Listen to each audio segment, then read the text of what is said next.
You can see I'm not just MAGA, I'm dark MAGA.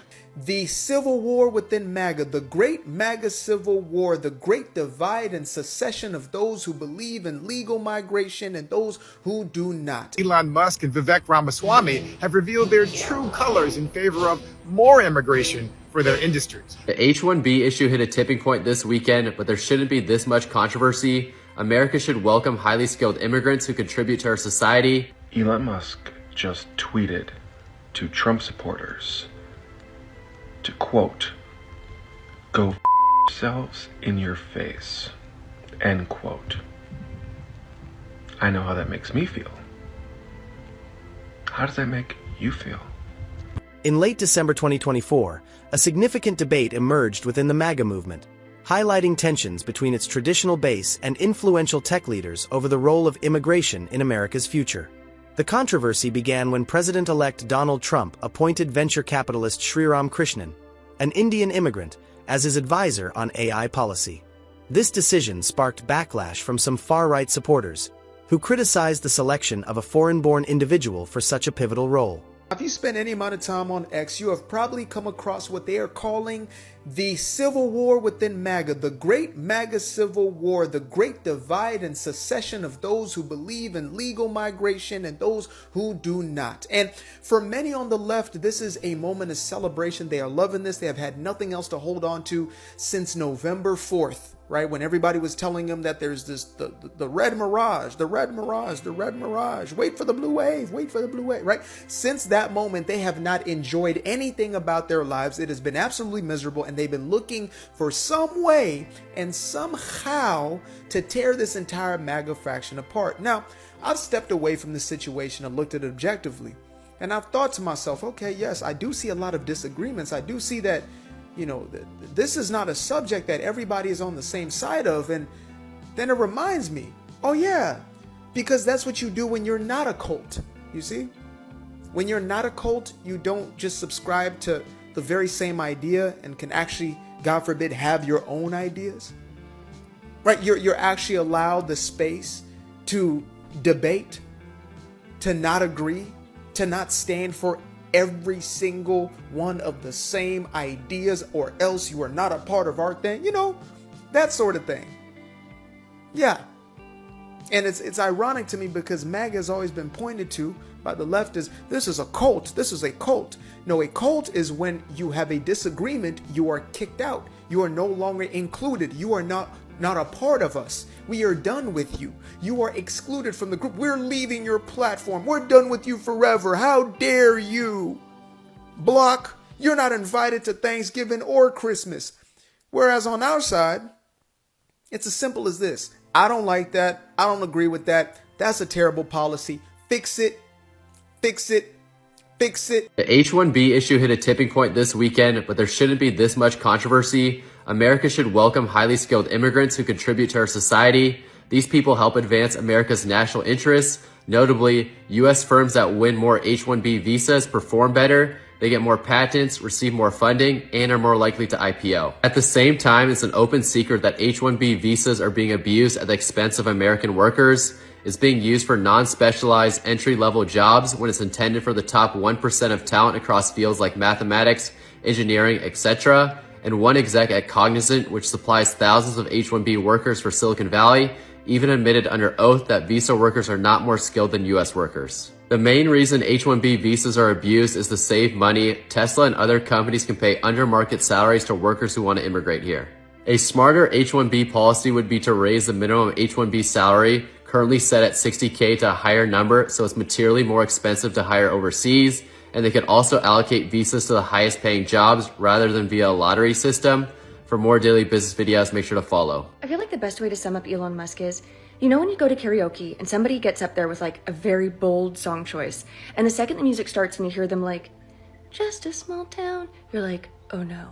And what happened is, that person spent the whole day imagining how they were going to perform, but they never actually performed out loud, and they definitely didn't perform in front of people. If you're a performer, you know the most terrifying stage you'll ever be on is when a close personal friend is like, "Oh, are you working out a new bit? Well, you could work it out in front of me."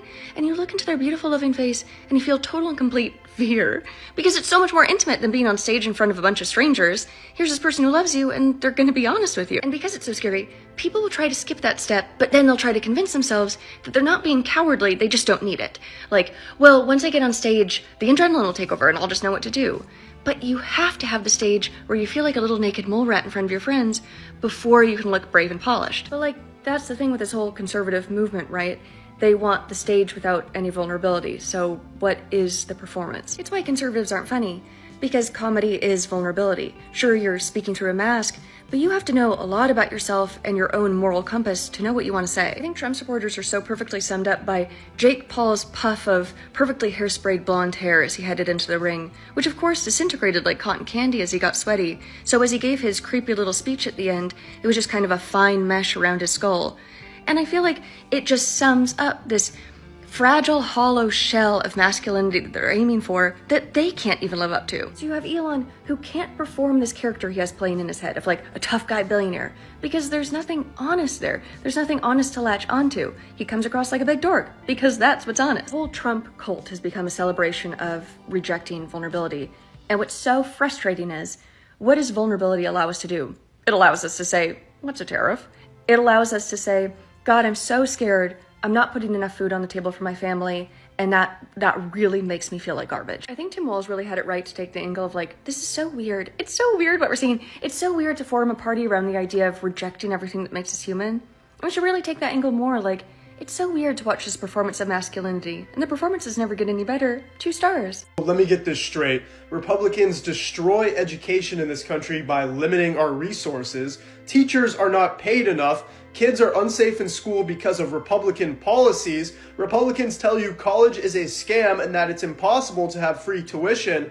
But now they're mad at tech companies who can't find enough American workers to do their jobs because of the reasons I just mentioned, and how they're inviting college-educated international workers to apply for work in America. They're mad that people from other countries would rather bring their talents here to come stimulate our economy, because clearly we need their help, rather than start their own successful businesses and technologies in their own countries. I mean, what the hell is going on here? While I don't support any faction of the dangerous MAGA party, when it comes to this civil war between tech bro MAGA and regular MAGA, led by Elon Musk and Laura Loomer, Elon Musk definitely has a point. We need legal immigration to allow the best people from around the world to help stimulate our economy and improve our country. Closing doors to people would be a mistake, and you know the real reason why people like Laura Loomer don't want people coming to our country. You know what I'm talking about. So I have been witnessing the MAGA infighting, and I'm just gonna say it has been phenomenal to watch. However, I will say this. Being raised by 3 narcissists and then deciding that falling in love with another narcissist was a good idea, I will tell you, there is not a world where 2 narcissists as big as Elon and Trump can exist. And now the Red Party is figuring out that what Trump said a few months ago about how he doesn't care about them, he just needs their votes, was actually the only truthful thing he has ever said. And I know you're gonna come into my comments and say that that's not it, and to that I say time will prove me right, and I trust Trump to prove me right. All this infighting, it's beautiful. It's exactly what needed to happen for them to understand.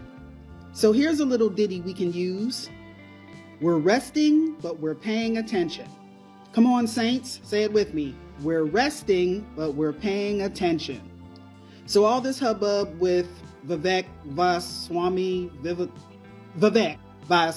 I think that's being big on these working visas for people to come over from India and work in tech, because Americans are pretty much stupid and unqualified to do the job.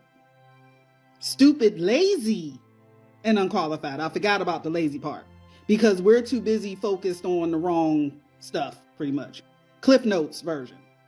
Americans are too busy focused on our social media and our television shows and our movies and our pop culture and our music to really be doing anything important. Okay. There's one thing I want to point out though. The Americans that he's speaking about, these Americans that he's at war with are white people. Ooh, where'd that cloud come from? Got dark in here all of a sudden. But I've noticed that no one is talking about that part, because we know that when they say American, what they mean, and when they say urban, what they mean. So when he says American, he ain't talking about me. He flat out called white people stupid, especially poor white people, especially young white people. Donald Trump is in there too, because just like Donald Trump used them to be elected, like he said he loves the uneducated, Vivek in one tweet lumped him in with the uneducated people, because he ain't talking about money. He's talking about intellectual aptitude, and it seems it went right over their head. We're resting, but we're paying attention. Good luck, y'all. To all of the women out there who voted for Donald Trump, I just have one thing to ask you guys. You want to be friends? We should be friends. Could we be friends? Some of y'all have been asking me, what does that hat mean? Because you don't understand the words on it. So let me translate it for you.